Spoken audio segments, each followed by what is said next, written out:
El arte entra a curar cosas, ¿no? Entonces, en mi caso, el arte fue un espacio de salvación. No hubo duda de vivir del arte. Los que estaban alrededor mío sí, lo dudaron siempre. Sí. Decido estudiar arte, me dicen que no. Pero la pandemia nos dio fuerte. Comején nos atacó y se comió todas las tablas del teatrino. Ya no es Kissy la artista, ¿sí me entiende? Es Kissy la gran lancera. Cuando me escogen como lancera y yo empiezo a vivir la fiesta, yo digo, ¡ay, esta es la fiesta más bella que he vivido! Yo vivo por el arte, para el arte y con el arte día y noche.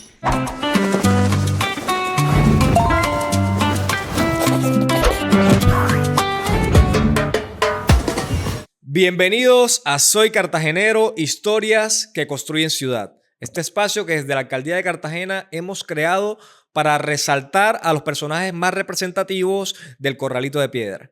Hoy nos acompaña una de las figuras más representativas del arte dramático en la ciudad, con más de 20 años de experiencia en procesos pedagógicos, trabajando con comunidades e influyendo, por supuesto, en todo el arte de la ciudad. Es maestra en arte dramático, cuenta con una maestría en cooperación internacional y desarrollo, además de dirigir procesos tan importantes como la creación del teatrino. Ella es Kissy Ramírez. Kissy, bienvenida. No, muchísimas gracias. Muchísimas gracias por la invitación, por este espacio de diálogo, de visibilización de las artes escénicas. Bastante responsabilidad cuando dices una de las personas más influyentes y representativas del teatro de la ciudad. Eso es un peso bastante grande. Espero poder seguir estando a la altura y seguir representando el teatro. Kissy, eres una figura importante para la cultura y el arte de la ciudad. Eres cartagenera, que es algo que nos llena de mucho orgullo. Creciste en Olaya Herrera. ¿Qué significó para ti y para todo lo que tú haces con tu arte crecer en este barrio? El barrio da la popularidad, ¿no? Da la mojosera, sí. ¿Cierto? Él da la empatía también con el otro, da también escuchar cuentos, ¿no? Escuchar al vecino, a la vecina, poder estar en las noches cuando no había luz en la terraza contando. Había muy poco que hacer realmente en la calle San Antonio. Es una calle que es bastante pequeñita, aunque teníamos los estadios. El estadio 11 de noviembre en la parte de atrás era una calle pequeña, sin mucho que hacer, pero mucho que hablar. Entonces creo que por allí nació un poco también esta curiosidad por escuchar las historias, porque era lo que se hacía de noche, de día, a toda hora, aparte de correr, de montarse en los palos, de subirse, jugar al escondido, al fusilado, al arrancayuca, al dominó, también se jugaba. El contar en los patios era muy, muy chévere. Casi la mayoría de las casas que estaban allí en mi época, los patios estaban adelante o en un costado. Y siempre el contar fue como mi principal ojo, como ver, porque yo siento que a veces cada quien ve o se atrapa o se agarra de cosas totalmente diferentes, pero para mí lo que yo más veía era el contar de todo el mundo, el contar en el andar, el contar historias. Muchos vivimos eso en nuestros barrios. Creo que hace parte de la cultura popular de Cartagena, sí, ¿cierto? Sí, escuchar y demás. ¿Esto influyó o esto hizo parte de la llegada del arte a tu vida? Sí, claro. La representación a temprana edad también en el colegio, eso también influye mucho, es muy importante que hoy por hoy apenas se está empezando a recuperar el tema con el CIFAC, el tema de las artes en las aulas, tan importante que hubo un tiempo en que desapareció. En mi infancia estuvo presente, pero muy poco en el bachillerato, ahí fue donde se empezó, más estuvo la lectura, porque sí, nuestro plan lector raramente era el teatro. La Ilíada, sí. Edipo Rey, La vida de sueño, La Celestina, eso era lo que uno leía teatro. Yo después que ya crecí, cuando empecé a entrar a la universidad, yo estoy en Bellas Artes, que ahorita es la Univac, para mí siempre es la escuela de Bellas Artes.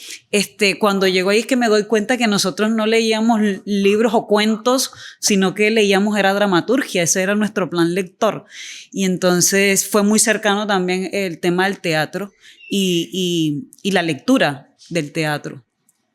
Ya no, me contaste que vivías obviamente de los cuentos del barrio y de todo este tema tradicional que se vivía en Olaya, pero ¿cuál fue ese primer momento tuyo con el arte, con los escenarios, con el teatro, con todo este tema cultural? ¿Recuerdas ese momento? Sí, yo viví al frente de una casa de la cultura eh, y en la casa de la cultura habían unos programas que eran de arte, inicio con teatro y luego con danza. Entonces también soy muy interdisciplinaria en ese sentido porque desde muy pequeña estuve rodeada de diferentes.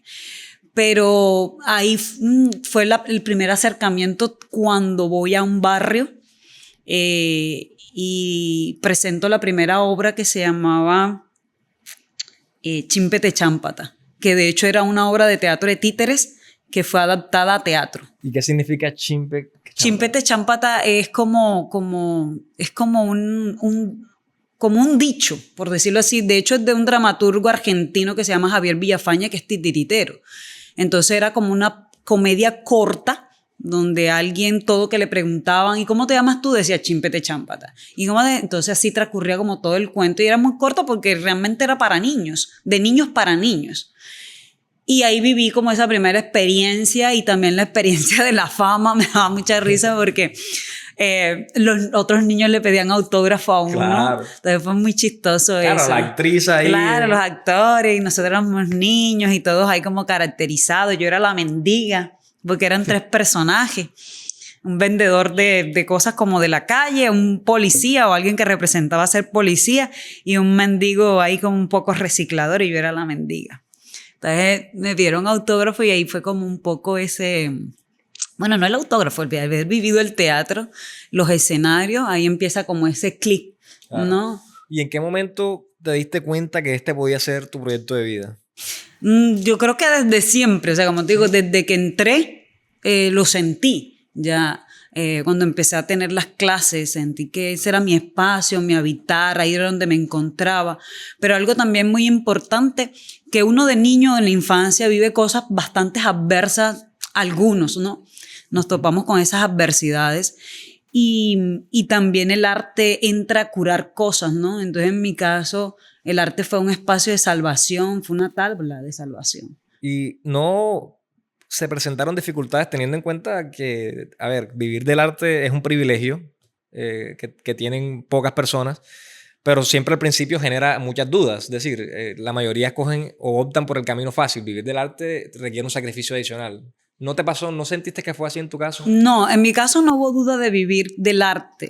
Los que estaban alrededor mío sí, lo dudaron siempre. Sí.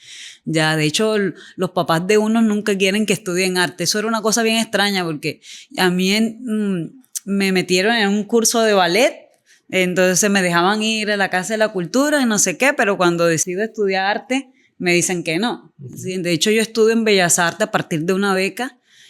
Pues no contaba con el apoyo económico para poder estudiar en Bellas Artes. Y en ese entonces el director del programa era Iván González, que fue para mí un ángel, fue quien me ayudó a entrar a la escuela sin pagar un peso en ese momento, pero también aportó a mi formación, porque yo, digamos que hacía una contraprestación que era estar en el grupo como tramoyista. No tramullera, tramoyista. ¿Cuál es la diferencia? Ya te iba a decir el otro es malo. El tramoyista es el que se encarga como del tema de arreglo de los telones, del tema de la escenografía, abrir, o sea, todo lo que va detrás de bambalina, como dicen, ¿no? Ayudar a los actores a vestirse, con la utilería. Entonces, del sonido, de eso me encargaba yo. Entonces, eso también aportó muchísimo a mi formación completa. Sí, porque yo estudio en Bellas Artes y me graduó como actriz y de hecho ejercí siendo actriz y participé en varios grupos de la ciudad, pero cuando llego cuando decido como independizarme de los grupos y hacer yo mi propio camino y emprender la aventura del teatrino de crear una sala de teatro, eso fue fundamental, ¿no? Porque ya entendía el tema de las telonerías, las luces, el sonido, entonces fue un poco más fácil poder organizar al teatrino en ese sentido. Disculpa, ya vamos al teatrino, que también es un tema que me parece muy interesante, pero mencionaste que todo este tema del arte fue tu tabla de salvación. ¿A qué te refieres con eso? Sí, en todas mis edades, ¿Sí? el ser humano siempre tiene bajos y altos, y incluso sigue siendo una tabla de salvación para mí. Y sí, yo vivía en un barrio que era complejo, entonces siempre era una opción mirar para otros lados totalmente diferente al arte, ¿no? Entonces, esa oportunidad de estar dentro de los espacios artísticos hizo que de pronto no hubiese terminado en otros lugares. Sí, malos pasos. Convertiste una bodega común y corriente en un espacio cultural. Ahí nació el teatrino. Sí, el teatrino ¿Cómo nace fue esta experiencia? en un espacio, y yo siempre he dicho que el niño que va a nacer, nace. Ese espacio era un espacio de patrimonio familiar que se construyó desde un sueño familiar, que no tenía ni siquiera columnas en el centro porque era una casa que iba a tener un balcón interno. Y bueno, hubo como una ruptura familiar y queda la casa y ese espacio queda ahí. Y estaba sin adecuarse, estaba allí y empezamos como a ensayar una obra con un grupo en el que yo estaba, que se llama Gente de Teatro, y ahí iniciamos unas prácticas de varias obras. Pero bueno, también hay algunas adversidades con los grupos, el grupo se separa y quedo yo como con esa responsabilidad porque la casa es de mi propiedad. Y vivía yo en la comunidad y la gente estaba como muy pendiente a lo que iba a suceder, y ya había un voz a voz de que ahí había una sala de teatro y que ya habíamos hecho 2 espectáculos, de hecho se había presentado 2 veces. Y cuando el grupo se disuelve, quedo yo como con esa carga y esa responsabilidad, y entonces tocó inventar, como quien dice, porque yo siempre fui parte de un grupo. O sea, nunca dirigí a nadie, nunca escribí. Entonces, a partir de esa ruptura, que para mí también fue muy fuerte, porque era haber estado en un grupo durante 10 años más o menos, quedar con eso y responsabilidad también con el barrio, con lo que se venía. Me conozco con Katy López, que es mi compañera actual, la equipera, la otra columna, y conversamos y decidimos cómo agarrar burro. Ya, bueno, metámonos en este lío, vamos a ver qué es lo que es. No hacíamos nada, pero yo decía, pero yo no tengo trabajos que mostrar. ¿Qué vamos a mostrar aquí en el teatrín, en este espacio, ¿no? En esta sala? Y entonces nace la primera obra de teatro de títeres, muy respetuosamente con los titiriteros, porque yo no era titiritera, pero era una necesidad. Era teatrera, pero no titiritera, y son 2 cosas totalmente diferentes. Y había un niño, me acuerdo, que se llama Ángel, y Ángel fue el primero que se acercó a preguntarme, ¿y qué van a presentar el sábado? Yo le dije, no te preocupes, que vamos a presentar algo, tú llega. Ajá. Y bueno, nace la primera obra a partir también de una experiencia con mi hija. Una obra que se llama Operación Regalo. De hecho, todavía sigue en repertorio. Es una obra muy bonita que habla sobre el dar. Mi hija quería ir a una fiesta y yo no tenía ni un peso para el regalo. Y entonces ella me insistía que ya no podía ir con las manos peladas, que ya tenía que llevar algo, que entonces se puso brava y no sé qué. Y yo le dije, pero dale un beso y un abrazo, eso es bonito. Cualquiera, escríbele una carta, eso es bonito. Total, bueno, ella le escribió como una carta y yo solucioné a partir de allí. Y a partir de eso, bueno, nace la obra y nace desde el cuerpo. No era un títer, eran 2 bolitas que me coloqué en las manos, en ambas manos, y fue un unipersonal. Katy se quedaba afuera atendiendo a los niños mientras yo hacía los títeres, pusimos tela y hicimos el primer teatrino. Y así nace en el año 2011, en diciembre, el teatrino. Acabas de mencionar que cuando estabas con el primer grupo y se fueron, te preocupaba el compromiso que tenías con el barrio. Sí. Ahora también mencionaste que el niño llegó a preguntarte, ¿cuál es la primera obra? Sí. ¿Cómo impactó la creación de este teatrino en el sector, en la comunidad? Solo te voy a decir esto. Una vez llegó una señora al teatrino, como 2 años después más o menos, ¿verdad? Y nos cuenta que ella se muda al barrio por el teatrino. Wow. Porque ella quería que sus hijos vivieran la experiencia del teatrino. Entonces, con eso te puedo resumir cómo impacta en la vida de las personas que están alrededor. Allá llegaban todos los niños del barrio hasta la pandemia. Lo digo porque también crecieron, ¿ya? La mayoría de las personas que viven en el barrio Los Almendros son dueñas de sus casas, son muy pocos los arrendados, entonces ya son niños que en ese momento eran niños de 6, 7 años, a la actualidad ya van a ver teatro para adultos, ya no van a ver títeres. Y ya en pandemia ya se jalaron totalmente. Ya cambió, o sea, estamos hablando de que comenzaste con niños. Ya estaban Era adultos. un público de niños y hoy el público es niños, adultos todos. Sí, nosotros tenemos 3 programaciones, infantil y adulto. Pero ya digamos que los niños del barrio son muy poquitos. Ellos van algunos, pero más que todo ya recibimos personas de afuera, de toda la ciudad, ¿ya? De hecho, incluso hasta de Turbaco han ido, de Barcelona de India, que son bastante alejados, hasta el Teatrino. De Boca Grande llegan también al Teatrino. Entonces, bueno, creo que también hay una apropiación de la ciudad. Sabemos que al Teatrino le hace falta mucha publicidad para que la gente lo conozca en la ciudad. Todavía sabemos que muy pocos son los que la conocen. Pero bueno, ahí vamos, esa es la meta. ¿Sientes o cuál sientes que ha sido la evolución o el cambio más importante que ha tenido el Teatrino desde que lo creaste hasta el día de hoy? La pandemia nos ayudó muchísimo a ese cambio, el haber cobrado. Claro, cobrar es otra cosa. Antes éramos gratuitos, éramos aporte voluntario, o sea, pasamos por varios estadios ya, buscando precisamente la sostenibilidad de la sala. Entonces, nace aporte gratuito, después pasamos a aporte voluntario, después pasamos a algo que le llamábamos economía creativa, que usted podía llevar lo que tuviera. Nosotros, aparte del Teatrino, también hacemos trabajo social desde el arte en otros barrios, a través obviamente de proyectos, y teníamos proyectos en otras comunidades como La Boquilla, Manzanillo del Mar. Nos gusta mucho trabajar con la zona insular de la ciudad o los barrios cercanos al mar. Entonces nosotros teníamos en el Teatrino un espacio que se llamaba el Yo Traigo. Entonces el Yo Traigo era llevar o un juguete o una ropa o un libro, lo que quisieran llevar. Ya incluso llevaban comida, también promovíamos que llevaran la comida y luego nosotros eso lo recogíamos y lo llevábamos a algunas comunidades o a algunos líderes comunitarios, que a veces cuando llegamos a las comunidades nos decían, ay, ¿no tendrán algunas ropitas que nos puedan recoger por ahí para los pelados? No sé qué. Entonces, bueno, íbamos recogiendo. Entonces empezamos como en esa segunda opción. Después, bueno, el aporte voluntario era lo que llevaban, los niños podían llegar con 500 pesos, 1,000 pesos, lo que quisieran y así.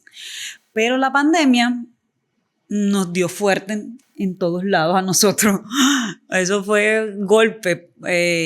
Nosotros vivimos del face to face, de encontrarnos con la otra persona y no poder salir a las comunidades a presentarnos, a hacer cosas. Mucha gente optó por este tema virtual. Yo un poco de resabido no quise. Yo sentía que no era. Y durante la pandemia solamente hice una función y un taller. De resto no quise más y lo hice por probar lo que decía. Era muy impersonal, era sentirse solo. Para mí fue apoyar más la soledad que se vivía en la pandemia, el hecho de tener que hacerlo así. Entonces, me rehusé a hacerlo. Y el Teatrino sufrió muchísimo, el Comején nos atacó y se comió todas las tablas del Teatrino, quedamos sin escenario, pero después de la pandemia ocurrió cosas maravillosas y fue haber comprendido. Yo siempre estuve muy rehusada también al tema de donaciones y de pedir algo a las personas, pedir dinero. Una cosa era el yo traigo porque yo te estoy ofreciendo una función, ¿ya? Y el hecho de pedir eso a mí me costaba muchísimo, es un problema mío, ¿ya? Dar para recibir. No sé cuál es esa obra. Pues tu la que mencionaste al principio. Ok, Operación Regalo. No. Operación Regalo fue el principio. El Teatrino no teníamos nada. El Teatrino, como dices tú, era una bodega literalmente. Estaba en obra negra. No tenía piso, las paredes no estaban repelladas, no había sistema eléctrico, no teníamos silletería, no teníamos escenario. Las silleterías fueron Rigmax y nos las prestaba la Casa de la Cultura de Cartagena que dirigía Enrique Jatip. Y Enrique nos prestó las sillas y así fue que empezamos con todo prestado. E incluso nos prestaba un videobeam porque hacíamos un cineclub que se llamaba Al Son de un Corto. Entonces ahí empezamos con muchos empujes, pero no había nada. No había ahorita nada. Lo que hay es el Teatrino, bueno, claro, en 12 años. Sí, y fueron, a ver, tú tenías la perspectiva de me imagino que por evitar incomodar a la gente, evitar pedirles cosas, voy a tratar de hacerlo con lo que pueda, pero de ahí me imagino que nació esa inspiración y la gente por voluntad propia daba y Sí, por sí, no, interés. después de pandemia creo que la gente, o bueno, uno también cambia su perspectiva, ¿no? Fue maravilloso. Y hoy por hoy, precisamente, ese camino de la pandemia nos dio el aliento de cobrar. En un inicio nosotros los artistas que somos sociales, que nos dedicamos a la parte social, porque sabemos que hay artistas que se dedican a otros espacios de entretenimiento, sí, que eso está bien, ¿ya? Pero para nosotros que nos dedicamos a lo social cuesta mucho cobrarle a la gente, ¿ya? Nos cuesta, por lo menos en mi caso me cuesta mucho tener que cobrar a las personas, ¿ves? No quiere decir que es que el arte es gratis, ni que nosotros vivimos del arte y no comemos, sí. No, por eso nosotros gestionamos aparte el recurso desde lo estatal, desde lo privado, precisamente porque sabemos que hay personas que tienen unas condiciones que puede ser geográfica o económicamente que no pueden acceder al arte, ¿no? Entonces, después de la pandemia empezamos a cobrar precisamente más por la situación, ¿ya? Y aprender a cobrar también.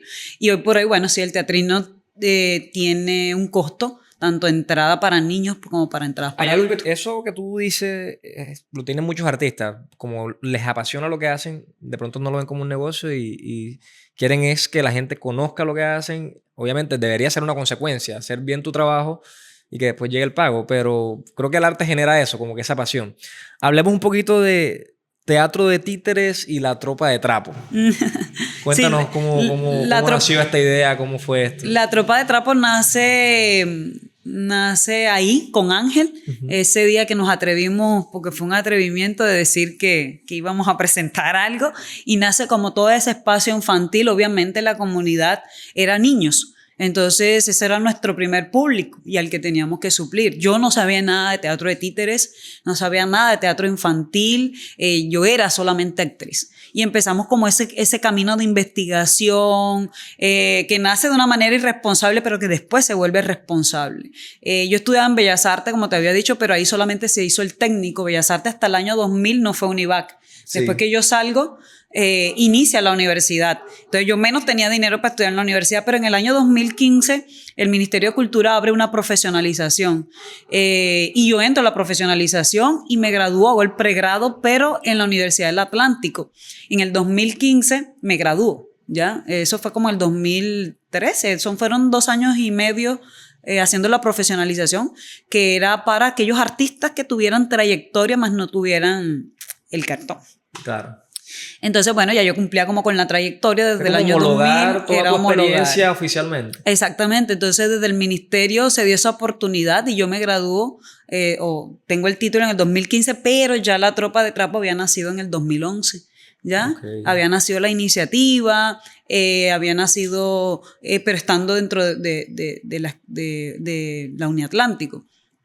Conformarnos jurídicamente desde lo legal, o sea, yo agarré al toro por los cuernos completicos, me metí en la vaca loca completa. Yo dije, bueno, si vamos para esto tiene que ser como es. Entonces nace la Tropa de Trapos desde la necesidad nuestra de poder cumplirle a la comunidad con un espacio que ya estaba allí. Y bueno, el títere nos ha dado muchísimo, nos ha dado todo desde lo material hasta lo emocional, ha llenado nuestras vidas. Y el teatrino o este espacio también es producto del títere. ¿Qué crees tú que tienen los títeres que logran conectar tanto como con los niños como con los adultos?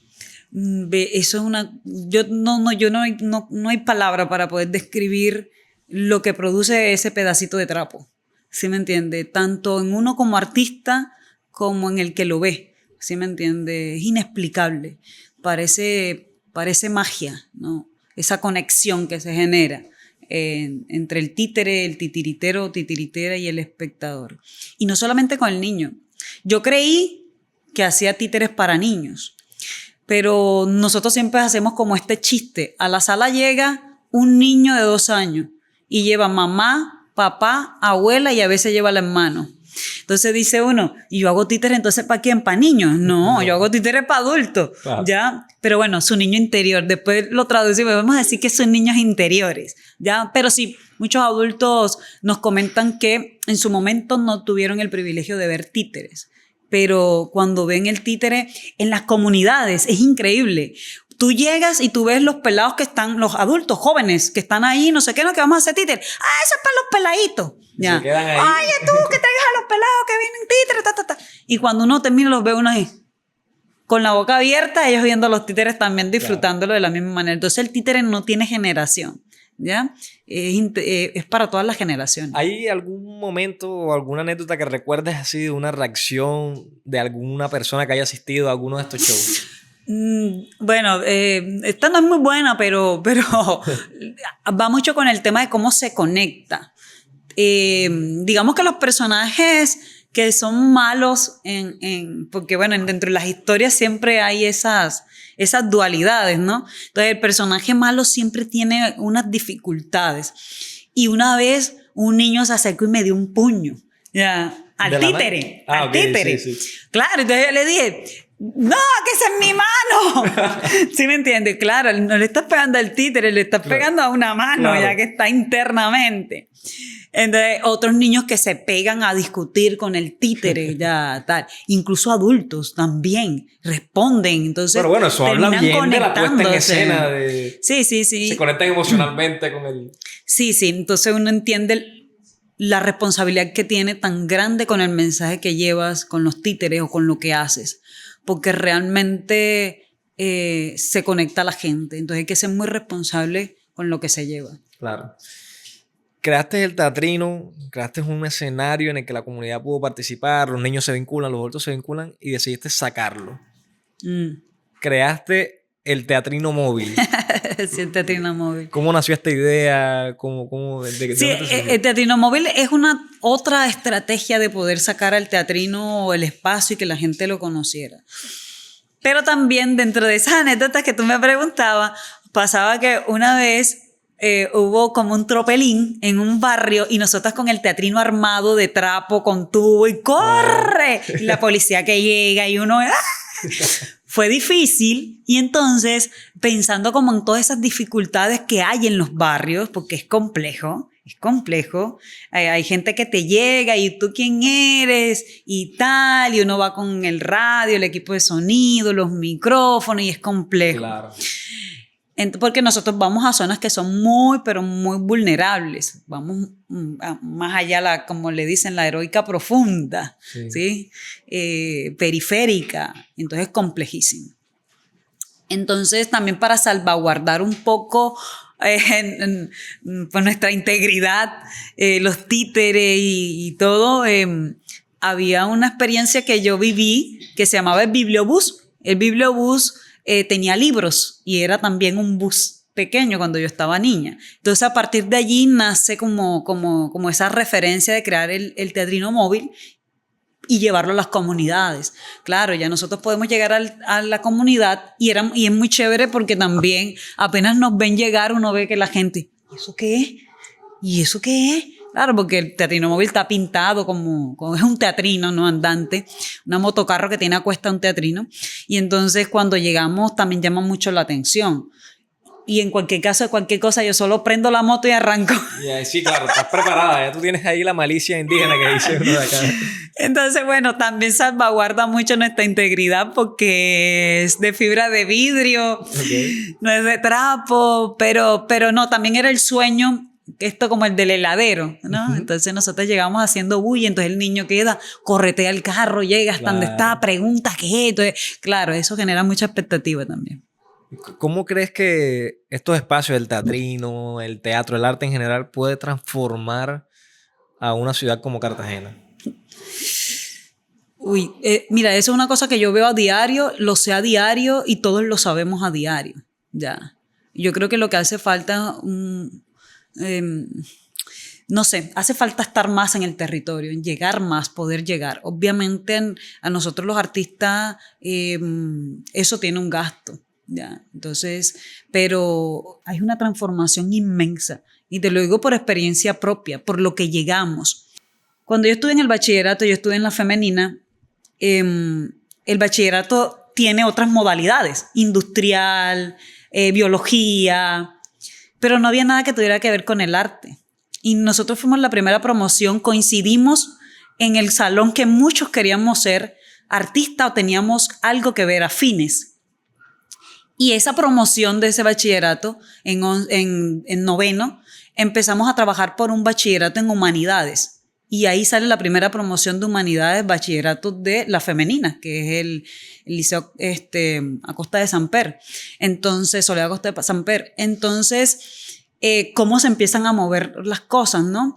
El bachillerato con un énfasis. Cuando estos jóvenes que son artistas no tienen dónde ubicarse, obviamente, acuérdese que el arte también están estigmatizados, no se vive del arte. Entonces, un joven de esto que le dice, yo quiero ser músico, o tiene talentos, no sabe dónde ubicarse, porque también los artistas tenemos algunos inconvenientes existencialistas. Claro. Entonces uno no sabe dónde encajar, porque todos los modelos que tú ves tienen que ver con medicina, tiene que ver con salud, tiene que ver en el bachillerato. Entonces, ¿dónde te ubicas tú realmente? ¿Ya? Entonces, aquellos que de pronto no tienen una capacidad de gestión, porque no todos tenemos que tenerla, nos perdemos, ¿ya?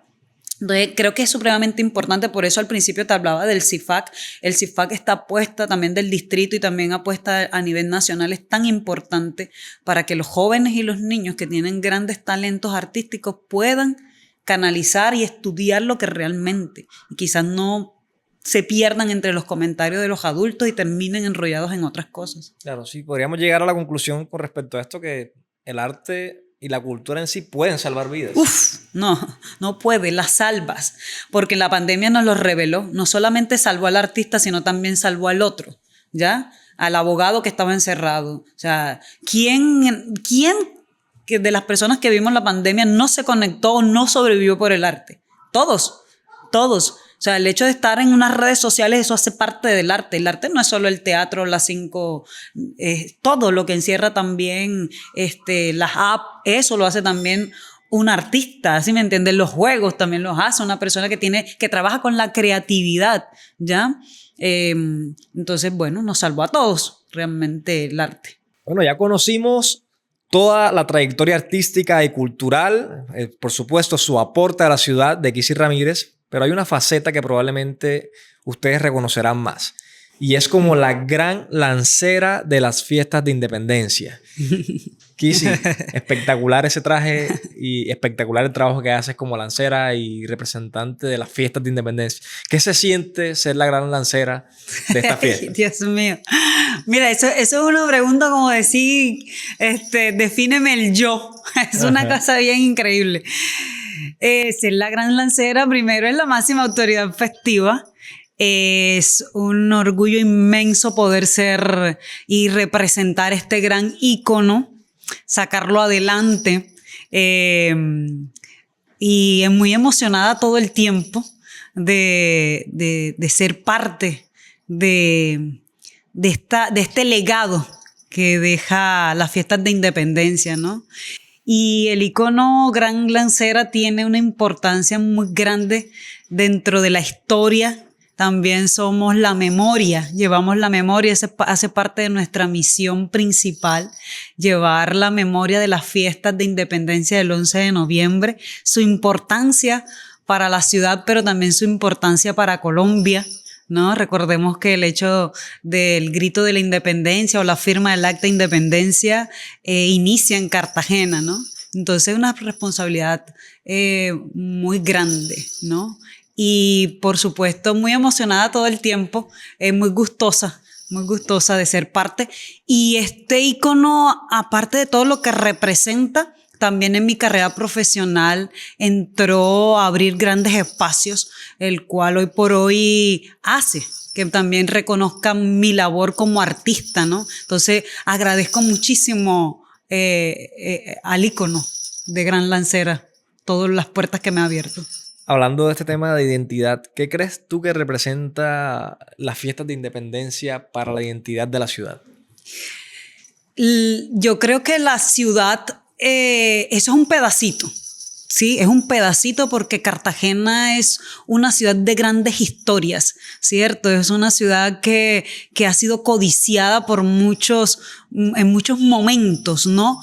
Pero la independencia marca para mí un nuevo inicio, ¿no? El inicio de la mezcla, de la trietnia, del cartagenero realmente, la libertad.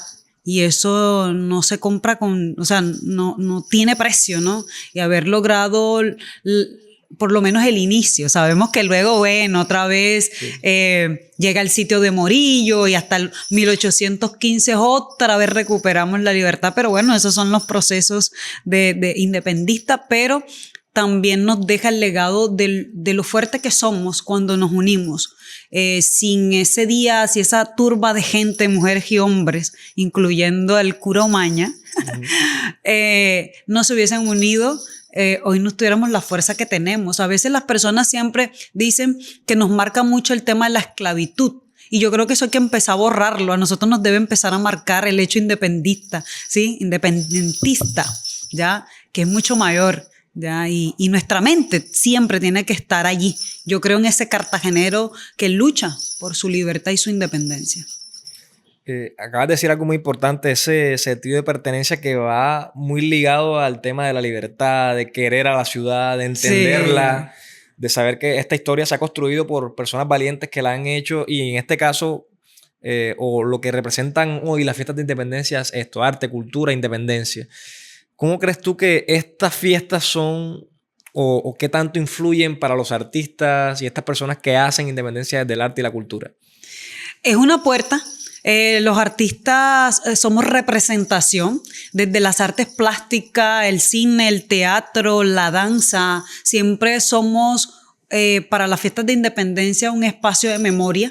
Sí, un espacio de contar la historia, ¿no? De volverla a traer al escenario y que al cartagenero, al niño, a la niña, no se le olvide de dónde venimos, cuáles son nuestras raíces, cuáles son nuestras fuerzas, por qué somos hoy lo que somos, por qué tenemos esta mezcla que tenemos, cómo fue, quiénes llegaron, quiénes trajeron, quiénes estaban, ¿no? Estaban los indígenas, trajeron a los esclavizados de diferentes partes de África, y también llegaron los españoles. Entonces, esto que nosotros tenemos, nuestra identidad cultural, hace parte de eso, y hay que seguir recogiéndola, manteniéndola, difundiéndola y protegiéndola, salvaguardándola.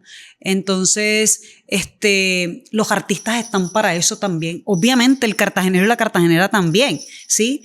Pero digamos que nosotros llegamos a representar la historia, a contarla de nuevo. Por primera vez, y gracias a ti, los títeres de Cartagena llegan al FICSI, Festival Internacional de Cine de Cartagena. A ver, ay, no. ¿Qué significa para ti llevar esta obra Ángeles Somos a estas plataformas tan importantes? Ay, eso es un sueño que nosotros hemos tenido desde desde el principio, ¿no? De que nacen los títeres.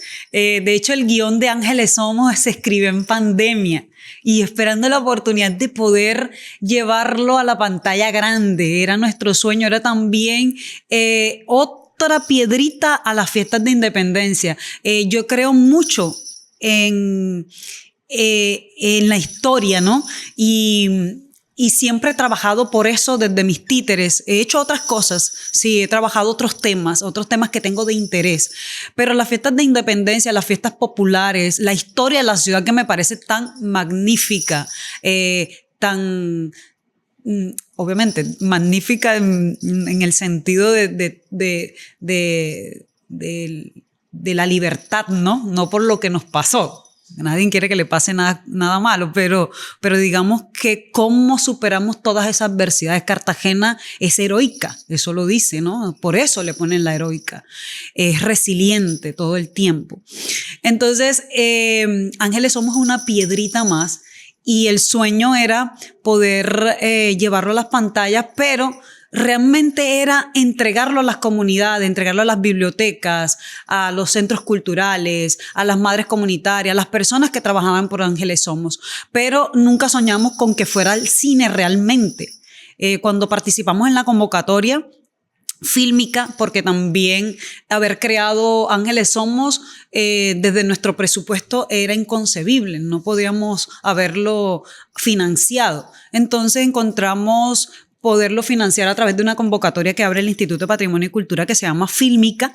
No es nuestra área del cine, porque nosotros somos teatreros, pero estábamos un grupo interdisciplinario y la transversalización de las artes es importante y también te ayuda a impulsar, ¿no?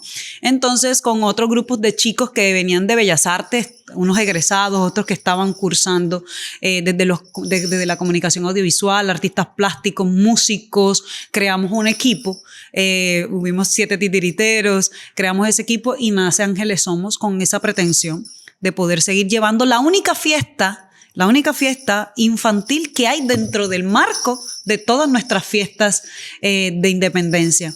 Entonces, alguien nos dijo, ¿por qué no lo meten en el Fixi? Yo, ¿cómo? Sí se podrá. Bueno, vamos a probar. Pero era como muy complejo porque no conozco ese mundo y de todas maneras yo fui la persona que lo dirige y también la que lo escribe, pero yo no entiendo todavía mucho ese camino del cine y de llegar hasta la plataforma de los festivales de cine.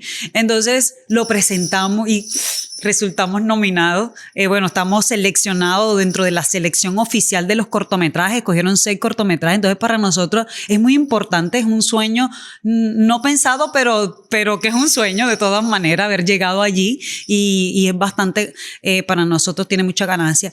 Tenemos mucha gente alrededor de lo que hacemos pidiéndonos el corto para presentarlo en sus comunidades, para compartirlo, para hacer un espacio también de pedagogía, una unidad pedagógica, una herramienta para llevar también y mantener, sostener. Mira que Ángeles Somos ya está incluido dentro de la lista como Patrimonio Inmaterial de la Nación. Eso es un logro también demasiado importante gracias a los esposos Paniagua. Y bueno, llegamos nosotros también a aportar un poco a ese legado, a esa memoria y a esa salvaguarda. Sí. Ángeles Somos, obviamente, representa mucho. Muchos crecimos con eso y lo hacíamos. Las fiestas de independencia también, todo esto está en el marco de las fiestas de independencia y lo que significa esa identidad cartagenera, han venido teniendo una evolución. El 2025 creo que fue, no sé si piensan lo mismo, creo que sí, fue unas fiestas históricas en la que hubo mucha representación cultural, se movió mucho el comercio en la ciudad, hubo mucho turismo también. ¿Cómo ves tú la proyección de las fiestas de independencia y qué crees que cómo crees que esto transforma a la ciudad? Eso que tú dices, yo lo vivía de otra manera, ¿sí? Desde el ego. Yo decía, wow, cuando a mí me dicen que yo soy lancera, cuando me escogen como lancera, y yo empiezo a vivir la fiesta, yo digo, ay, esta es la fiesta más bella que he vivido. Y yo en un momento hago un par y digo, claro, o sea, obviamente como tú las tienes, tú las sientes bella, porque para ninguna madre hay hijo maluco. Claro. ¿Ya? Entonces, pero yo dije, ¿será que es verdad o es que yo me lo estoy inventando, no? Y entonces empecé a hacer esa pregunta con las personas alrededor, como una mini encuesta. Oye, ven acá, ¿tú cómo sientes cómo has vivido las fiestas de este año? Súper bacano, no sé qué. Mira que abrieron esto en Blas de Lezo, aquello, tal. Y yo digo, ok, entonces no es mi idea. Entonces llegué a la conclusión que sí, realmente las fiestas se han consolidado muchísimo a partir de esta administración y que este año ha sido muy importante, ¿ya? Ha tenido un realce muy acorde, ¿no? Que va de la mano. También un realce desde la escucha. La administración o desde el Instituto de Patrimonio y Cultura.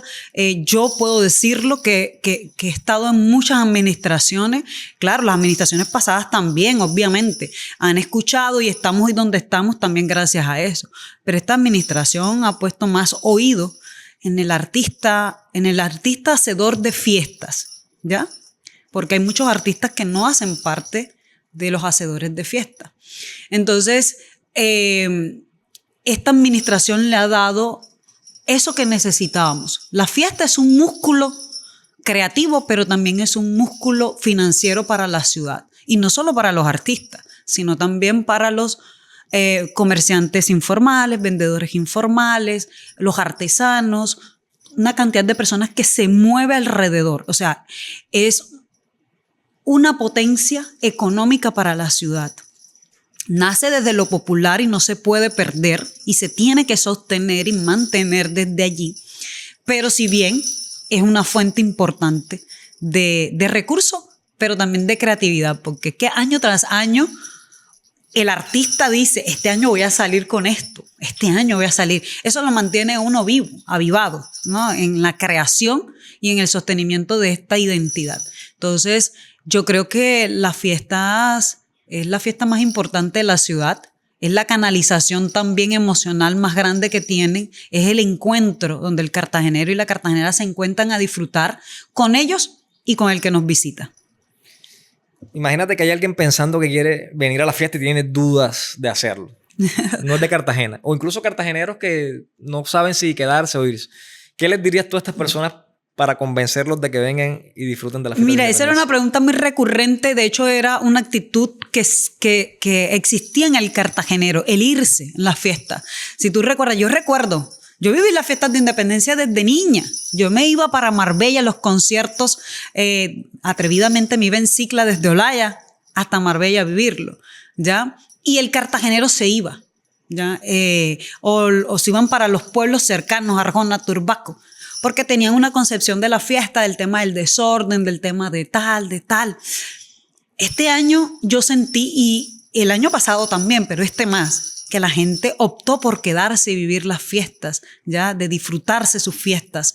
Y yo creo que eso es un logro muy importante, haber cambiado la estadística migratoria, digo yo, de irse a los pueblos a disfrutarlo. Es un logro bastante grande, muy grande. Kissy, y para cerrar, ¿cómo te gustaría ser recordada? ¿Cuál te gustaría que fuera tu legado? Desde las fiestas de independencia, como una lancera que le aportó, una lancera alegre. Siempre me vieron de cara de sonrisa. De hecho, hubo muchas personas que cuando me dieron la lanza me dijeron, Kissy, ¿y tú cómo? Yo siempre sí fui muy crítica y soy muy crítica ante muchas situaciones, obviamente, ¿sí? Porque soy artista. ¿Cómo vas a ser tú ahora si eres la gran lancera? Entonces yo le dije, sí, yo ahora tengo que darle a la ciudad precisamente lo que me están entregando, que es el ícono de la gran lancera. Ya no es Kissy la artista, ¿sí me entiende? Es Kissy la gran lancera. Y la gran lancera es la que promueve las fiestas de independencia. Que cuando yo me vaya, haya aportado un granito de amor a las personas en las fiestas de independencia. Para mí eso es gloria. Yo espero haber entregado a las personas esa pasión y ese amor que yo le tengo a las fiestas de independencia. Yo en noviembre, yo me quito la piel de artista y yo me vuelvo una cartagenera más, ¿ya? Que vive las fiestas de independencia, que goza su historia, ¿ya? Con cariño, con amor, con el azulín, con todo lo que sucede dentro de las fiestas de independencia. Entonces, yo quiero ser recordada como la lancera. De hecho, yo lo terminé de reafirmar cuando iba en la carroza. Yo me llamo Kissy, pero soy con Z. Y en mi carroza me pusieron Kissy con S. Y yo no sé si será mi disfraz o mi energía, pero yo atraigo mucho a los niños. La mayoría de todos los niños que estaban disfrutándose las fiestas de independencia me tiraban besos y yo no entendía por qué. ¿Sí, no? Y en algún momento alguien me dice que, ¿de qué eres reina? ¿Kissy de qué? O como Kiss. Entonces entendían que Kissy era besos. Claro. ¿Sí me entiendes? Me iban pasando y me tiraban besos, ¿ya? Y yo ahí comprendí que era eso. Pero todo el amor que yo recibí dentro de las fiestas, durante ese viaje, ¿no? Que es la Avenida Santander, espero que haya sido eso precisamente producto del espejo de lo que yo siento por las fiestas de independencia. Y claro, y seguramente así será. Eres un ícono. Obviamente este tema de ser lancero dura un año, pero creo que se marca para toda la vida. Sí. Y muchos te recordarán como una de las lanceras más alegres que ha tenido Cartagena. Sí, de hecho, ser gran lancero o gran lancera es vitalicio, ¿ya? Sí. La administración te entrega una resolución como vitalicia. Nosotros somos guardianes de la memoria, guardianes de la historia pasada de la ciudad. Y somos los llamantes, los respondientes, la primera línea en seguir salvaguardando las fiestas. Y estamos seguros que así va a ser. Eres una representante que nos hace sentir orgullosos. Las fiestas de independencia marcan tu vida y el arte también. Desde el ámbito artístico y cultural, ¿cómo te gustaría ser recordada? No, como un artista más de la ciudad, que entregó todo lo que pudo entregar. Eso sí, tienen que tenerlo muy seguro. ¿Sí? Yo vivo por el arte, para el arte y con el arte día y noche. 24 horas al día, 7 días a la semana. Pero trabajo mucho por la infancia. Siento que ahí es donde está el trabajo, ¿sí? Sembrar las semillas, ¿no? Entonces, eso, como una sembradora de semillas. Bueno, Kisis, eres de esas personas que nos hacen decir con orgullo, soy cartagenero. Esperamos que podamos seguir contando con tu arte, con todo tu talento, que el teatro siga llenando estos espacios que nos hacen sentir llenos de satisfacción a los cartageneros. Para cerrar, vamos con preguntas rápidas. Ok. Yo no soy tan rápido para las preguntas rápidas, respuestas rápidas para preguntas rápidas, ¿vale? Ok. ¿Preparada? Dale. Un barrio de Cartagena que te deja un recuerdo con el teatro. Olaya Herrera. ¿Un personaje favorito de las fiestas del 11 de noviembre? Realmente yo, no mentira, la cobra. Bien, la cobra. ¿Tu género caribeño favorito? La champeta. Muy bien. ¿Un lugar de la ciudad que te inspire? Las murallas. Las murallas, muy bien. ¿Una tradición cartagenera que nunca olvidas? Ángeles somos. Pero por supuesto. Una palabra. Define el teatro en una palabra.